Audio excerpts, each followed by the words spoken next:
Hello everyone. It's Talk and Talk with Agil, episode 2. Um, I kind of want to start with explanation what I didn't do last week. Um, because my computer just stuck, it didn't work at all. So I decided miss that. I think I didn't disappoint anyone because I think I don't have any fans out there. And also, um, I didn't have any guest artist to talk with, so it was alright, I think. Um, I Today I was chatting to one of my friends, um, and we were talking about Matt Lauren, who recently was fired from Today Show in New York because of sexual harassment allegations. And basically, he was um, this guy, my friend, was telling that I don't think he's my friend anymore. Um, he was telling that it's so confusing times, he doesn't feel comfortable anymore to touch girls in the clubs, and we were having this conversation, and like I don't know, it happens to me most of the time when I feel like whatever I say, this person will just support me, and we will be very going in the same direction. We will think the same way. Because if I'm having this kind of deep conversation with someone, then this person is definitely this person is definitely agree with me. We're gonna get along very well. But yeah, we were talking about this, and at some point, I was just like, no, this is not going good because we don't agree about it at all. Because um, he was like, oh, I even don't feel comfortable anymore to shake someone in toilet because I think, oh, I don't know, maybe she's drunk, that's why she went for it with me. And I was listening, and then I was like, when that was okay? When did you think that touching someone in the bum, or doing anything inappropriate in the clubs or in any places was okay? That is not anymore because of these stories came out. And this is not only Matt Lauer, and there's lots of people after Harvey Weinstein stories, lots of people felt brave enough to tell their stories. And I don't think it's confusing. It's very easy. Sexual harassment is bad. That's it. And there's nothing. There's a again. I think there's a long way to go, and I think we came to the good place where women of other times feel comfortable or brave enough to tell their stories, which is amazing. Um, and it's also disappointing that these things happen to them. But again, looking, there's you can look from the positive way and negative ways, and I try to look in the positive ways that um, these people are brave and telling their stories because it's not something that anyone would like to go through. And um, we actually started conversation with them because today this video came out that Dustin Hoffman was in Tribeca Film Festival, and John Oliver host. He confronted him about his apology statement about sexual harassment allegations that he raped a girl, allegedly, I should say, um, 40 years ago. And and yes, he in apology he was saying that this things doesn't affect, doesn't represent who I am. And, this video you can find on YouTube, and it's really for me, I found it disturbing again. Like you done this shit, and there's only one person came out now, and you don't know how many people gonna come with this other stories. Um, and also in the interview, he in this artist panel talk, he was saying that do you believe in everything what she said? And it was shocking for me, because like, who would like to go through this? Who would like to make up this kind of stories? And you already made your apology, so you kind of said that you done it because you know you did it. Yeah, it's just horrible. Um, in this episode, I just want to keep it very short, because in the first one, I watched myself, and I speak quite long about everything. And so this time I just want to make a direct stance for like I what I like and what I don't like. Just like on Instagram, you know. You don't need to comment anymore, you just like. And yeah, today's artist um is Jade Annaw. Um, she's now she's a London-based artist, but I know her from Nottingham, when she was working as a collaborative project in Delta Society. Um, Sometimes it feels like I know her really long time, but I met her like probably a year and a half ago, and yeah, I really like her works. It's she's making amazing, and even like in like aesthetically, it's very pleasing, and then it's very pink. I love pink, and um, yeah, we're gonna talk about her practice and her exhibitions, and also we will continue. I will continue talking about this with her as well, because I want to know her point of view as well, like how it's affecting society, and how it's um, um, gonna make these people feel like about it, or gonna make them be more controlled, I guess. Oh shit, what's happening? It's not recording, or it is recording?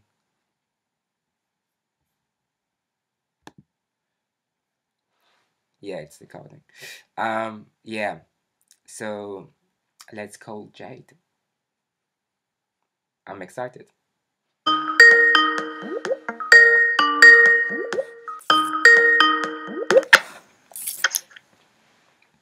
Hello, hello. Hello. Hi, you. Hello. Hi, you. What you been up to today? Oh, I'm good. How are you? Good, good. I got little flu. So I'm really slow today, like doing everything very carefully. You still look really, you look really fleeky. Thank you. I take that as a compliment. How's London? It's really good. Yeah. Super busy. Is But that I feel like I haven't really been. I feel like I've been here like a bit, but I've been in like Holland and Berlin as well. So I've just been like, but traveling yeah, a it's lot? good. Just getting settled into the new job, and you know, How different is that from yeah. Nottingham? How different is London from Nottingham? Yes. Um, Like in Probably. art-wise, Well, I mean, biggest like difference art is scenes. for artists. The scene's absolutely fucking massive here. Like, it's huge. There's shows every night. There's so much to see, so many people to connect with. Like, almost too many people to connect with, so like you don't really end up connecting with that many people, if you know what I mean. Yeah. Because there's so many people at like all the openings, and yeah.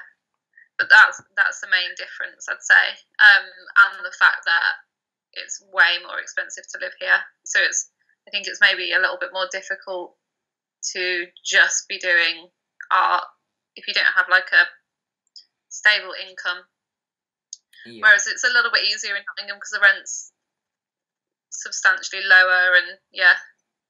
Do you think like London has more opportunities like to be an artist there in like a capital cities than in Nottingham?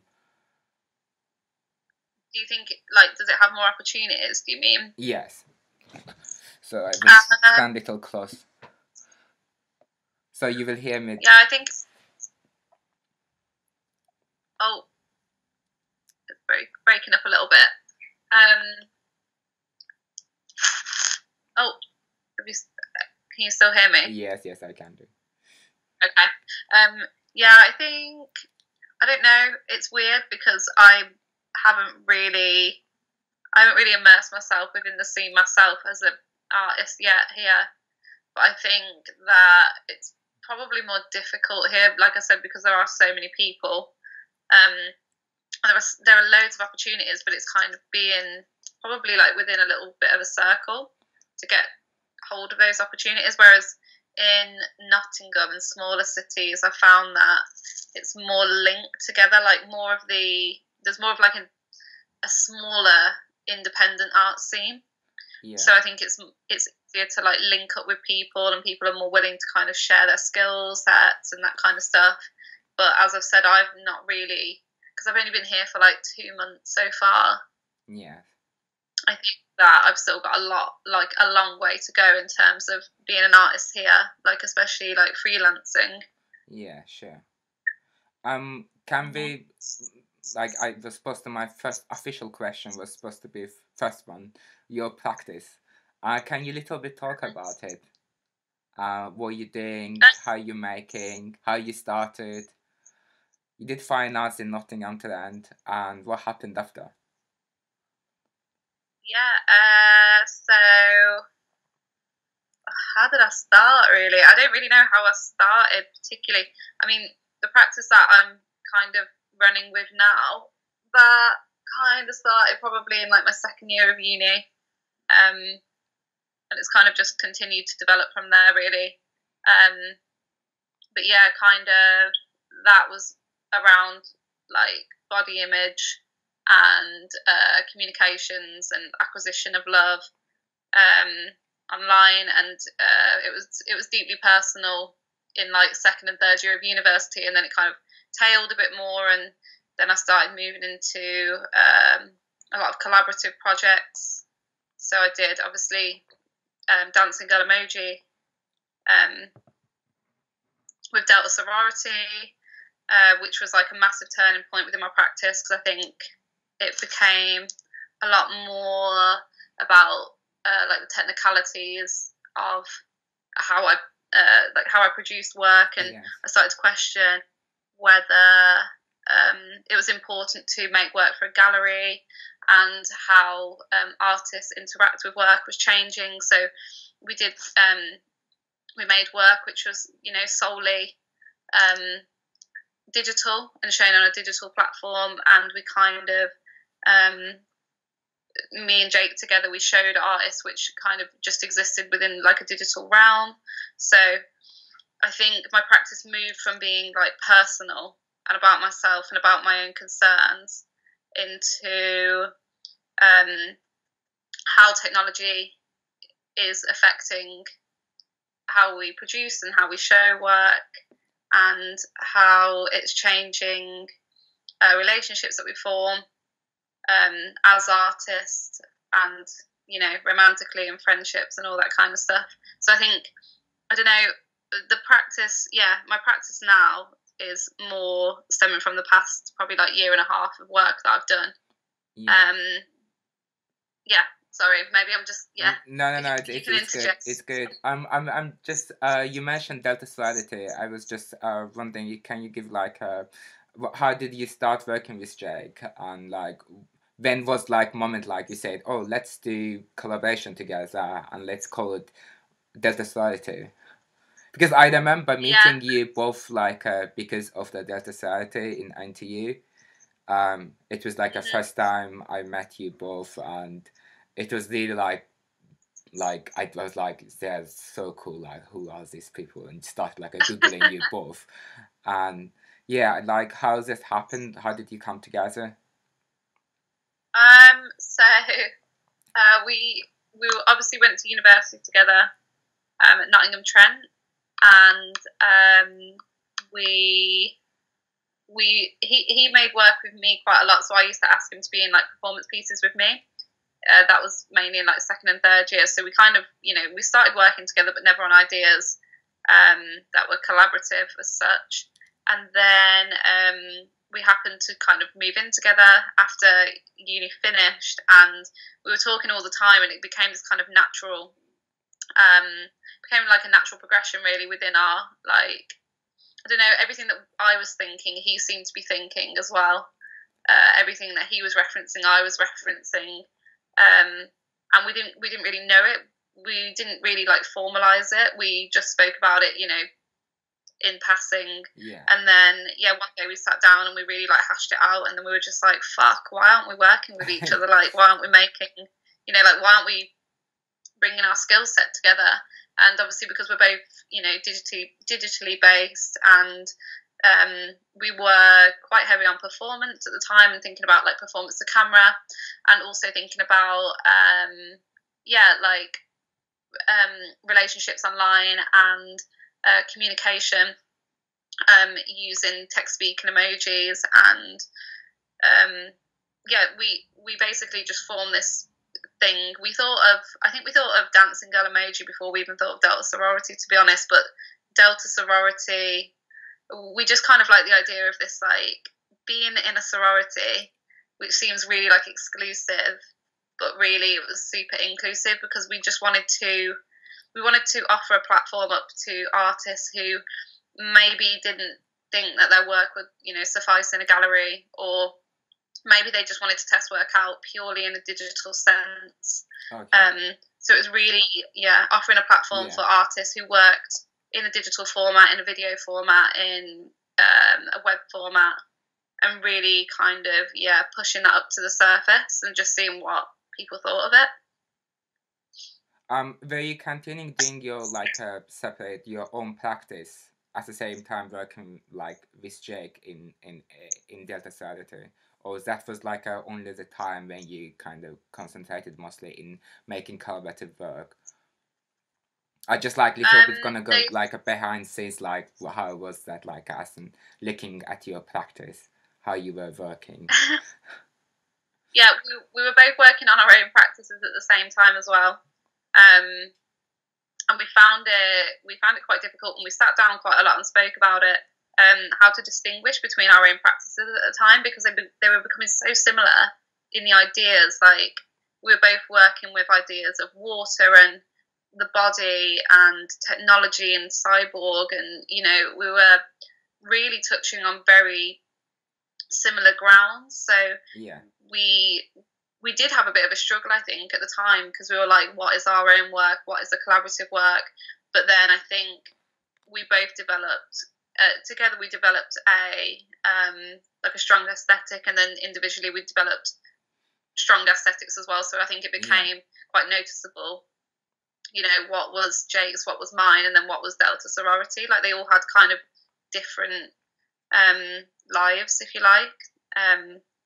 But yeah, it was a great process. Like, working together was just crazy, and living together, it was we always say it was like the most mental time of our lives. Like, we just cannot even, like, making dancing girl emoji and making like the website and doing the residency it was just fucking nuts. But yeah, it was good. That's cool. Yeah, because I like looking back, like in a like even in the history of art and in the collaborations, I feel like most of the time they separate in a really bad way, like their works like becoming too different, or they I can't even like right now, I feel like I'm a little nervous. I can't think of like a exact collaborate person in the history of art, but there was like I remember like few people like who came together to collaborate and work, and then when separated, they kind of lost that artistic profile of themselves and what they really want to do with their Yeah. practice, which is in your case is like really like good, like you have your own thing and then Jake's, and then when you come together they are similar to your, like it's, you can see like the science of the each styles of the each artist, but and the Delta Thirty is kind of like a different direction, which is amazing, I found.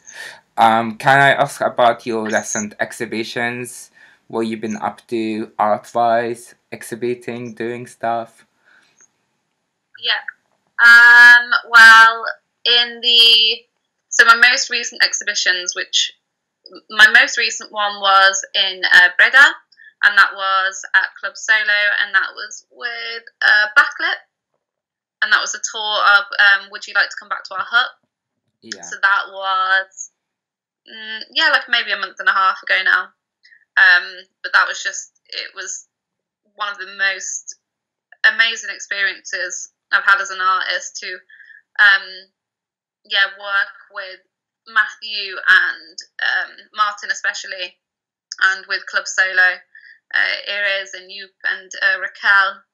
I found it just, yeah, just the most amazing experience, in the way that two organisations really collaborated, and Yeah. not only the directors of the organisations, but the artists and the people kind of, you know, in the works of it. But yeah, for that exhibition, I made a hologram, and that's my most recent work. And I also taught hologram workshops because I'm quite interested in this, like, yeah, idea of transference of skills. I don't like to keep my, you know, I don't think the skill of making a work is some, you know, precious. I want it to be shared. Yeah. So did that, and then before that, I worked quite a lot with Spur, which is an arts organisation based in Leeds. So I did a commissioned work for them. Okay. For Is This Was It? that And like I a also did residency? a commissioned work for Norky as well, Sorry, with One to O. is that in Oh, Leeds? sorry. Sorry, I'm interrupting.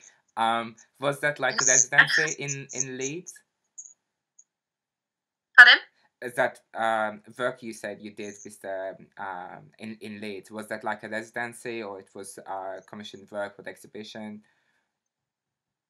Yeah, so that was, it was with Spur, and it was just a one-off commission for their Is This It? Okay.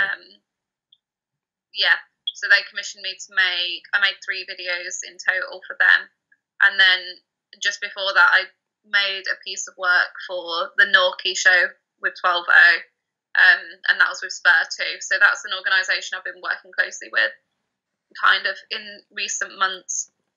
And then a little before that, it was the collaboration with Emily Simpson, and Oh that was yeah, at yeah, yeah. yeah, and that was in Liverpool. In CBS, you mean? Yeah, Yeah, yeah, CBS in yeah, yeah, Liverpool. yeah, Yeah, yeah. Yeah, that was yeah. great exhibition.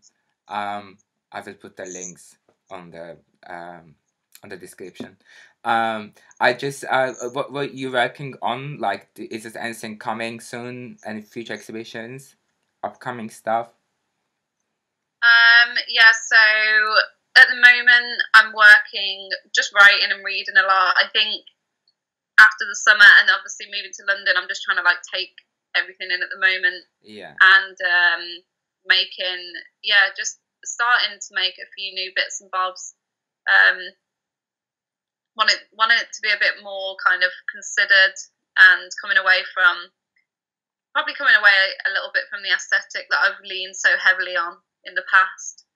And I think making the work for Spur, for the Is This It show, and also making the work for the Breda show, I think it's really like, it's starting to pull me away from that, you know, like hyper feminist, like feminine, pink, you know, broken heart. Like, I'm coming away from that, but I think it's probably because I'm personally coming away from that a little bit Okay. too from being here. But it's really just now, yeah, considering that.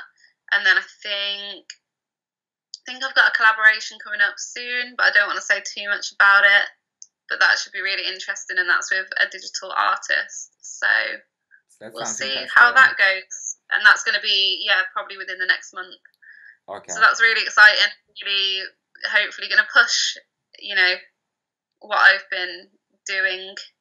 You know, what, like I said, like what I've been leaning on. I just want to push that kind of, you know, out of my system and start producing things that are more, yeah, just more thought out and more, maybe, yeah, less heavy on aesthetic. We'll see how that goes. So it'll probably end up pink. Pink is amazing color. I love pink. I feel Yeah, like I it's mean, kind of like a color like fits with everything, you know. It's just like also like a really eye pleasing, like yeah. even it doesn't like even my mug is pink. Does it look like pink? Yeah. Um, it's yeah. I Wearing kind of like became very obsessed with this color after I met pink. Emily because she loves Yeah, pink and she was always into pink, and I was like, I kind of like this color when I kind of collaborate with this color in my work and kind of brings this aesthetic to it. So yeah, she introduced me to pink. when um, we were doing when we were doing the CBS show, yeah, you and I are like that red wall. We had to really like think like don't do everything pink because we love pink so much. But I don't want it to be. I don't want it to become a trademark. I feel like people just expect pink work from me now. But I mean, I can't complain. It's fine. do you think like when you are using like a specific aesthetic to for your works, it's somehow like labeling you because you said like people expecting like a pink works, because I feel like most of people like experiencing these things when like they're making work using like emojis or internet aesthetics. People like audience really expects from them that type of works. Like it's really easy for the audience to label artists as in like in specific aesthetics and only expect that kind of works. Yeah, I think um, just trying to think of like the best answer to that. But basically, I think the use of pink it's become kind of like I said, like kind of trademarky to my work now. I kind of struggle to make something that isn't pink. But my first instance of really going heavy on the pink was probably Sad Girl, which I made for the DVD is Dead. Um, and I just kind of used it. I don't want to say like in an ironic sense because I love the color and I love what it like gave to my work. But it was this, sad girl, pink, blues, sad emojis like Tinder, heartbroken. So it kind of just fit with that, and then it kind of stuck because that's kind of people after sad girl kind of caught people's eyes. That's what people wanted to see from me. If I was getting commission, that's what people wanted. They wanted that kind of a replication of that work. But I think I was actually talking to Jake about it the other day and just saying like how that's another reason why I want to pull away from that because I'm not in that place that I was when I was making Yeah. Sad Girl. That was a really like tough time, if you like. But yeah, that's not happening anymore. I don't feel like that anymore. So I can't really reproduce work like that anymore. Like Yeah. it just isn't. So I think even like even pink flowing liquid and things about being alone, it's just not. But yeah, I think it can. I've personally found that over the past year that's what people want to see from me because of that. So I guess I've kind of been put into a bucket. That's Yeah. It's turn for my extra question now. What do you think about like there's a lot of like every week almost like there's a new sexual harassment stories come out, because you were yeah. talking about like um like heartbroken and feminist point of the work. Like, it's also like I was talking about this before, and it's like really like a disappointing thing. Like, it's kind of good that I find it's good that people do come with these stories because do really be so brave and talk about it to public. But at the same time, it's so upsetting. Like, there's like too many. There's like literally every week someone new. And what do you think about it? I don't. I wouldn't say I'd agree with there's too many because I don't know if there can ever be too many. I think if if these women now feel that because of the publicity of the matter has enabled them to step forward, then you know, fucking great. Yeah. And I don't think it should be something that we shouldn't talk about. It should be something that we capitalise off. It shouldn't be something that we joke about or discuss lightly. I think it's a really serious matter. It's been covered up for an amount of time. People have started coming forwards, and people have jumped on the bandwagon. And yeah, like fucking great. They should do. Like if shit's happened to them, and they haven't felt like they've been able to discuss it before because they're afraid or because they might be ridiculed, then I'm all for Yeah. I'm all for like the public expression of it. Because today that video came out that Dustin Hoffman was talking. There's a John Oliver confronted him about the allegations against him that he sexually harassed a 17 years old girl. It was like 40 years ago, and he was saying that why do you believe in everything what she said? I was like, it's really like disgusting hear something like that, because who would you like to go through something like that? Who would like to put that story, just make up that kind of story and put it on public? Yeah, it's like shameful for them. Like it's shameful for them, and like even like you said, like there's too many. It's still a risk for them. Like professionally, like might not be a star or they might not, but they've still got a family. They might have children. Yeah. Like it's going to affect somebody. Them like releasing the story. It's not a nice thing to be doing. Yeah. I don't easy thing to be doing. So yeah, I mean, I think it's really weird that it's like totally dependent on the guy. Like Harvey Weinstein for instance, the biggest one, people are like, what a fucking pig, da da da. And then like someone like Ed Westwick out of Gossip Girl, where you have women supporting him, and I'm like, what is the difference here? Like, what are we missing? Because he's a hot guy from Gossip Girl, does that make him not guilty? Like, that's the only thing that I'm a bit, what? That's a great conclusion. Because like it's like I feel like the like mainstream media, like these TV shows or even like when people joke about it and makes like monologues about it, it's still kind of like from that TV it goes to real life, and it's like how people feel like if someone's there done it, it's okay to do that in real life as well. It's so like disappointing.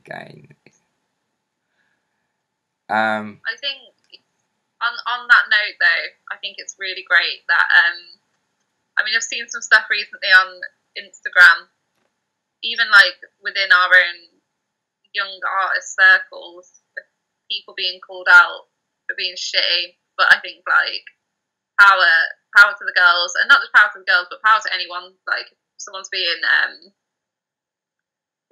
like abused or if someone's being discriminated against, I think it's great that people feel like they have a voice now, and even if it is just on like an Instagram story, like fucking great. Yeah. So yeah. Thank you for accepting my invitation. I'm really happy I chatted to you about your work and getting your special comments. Thank you so much. Thank you. I will post it probably on Thursday afternoon, so I will send you a link and I will post your links as well. Are you taking picture? Yeah.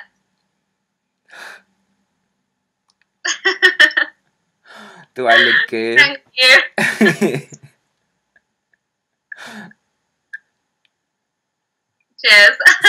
Thank you. But yeah, yeah. See you soon. See you.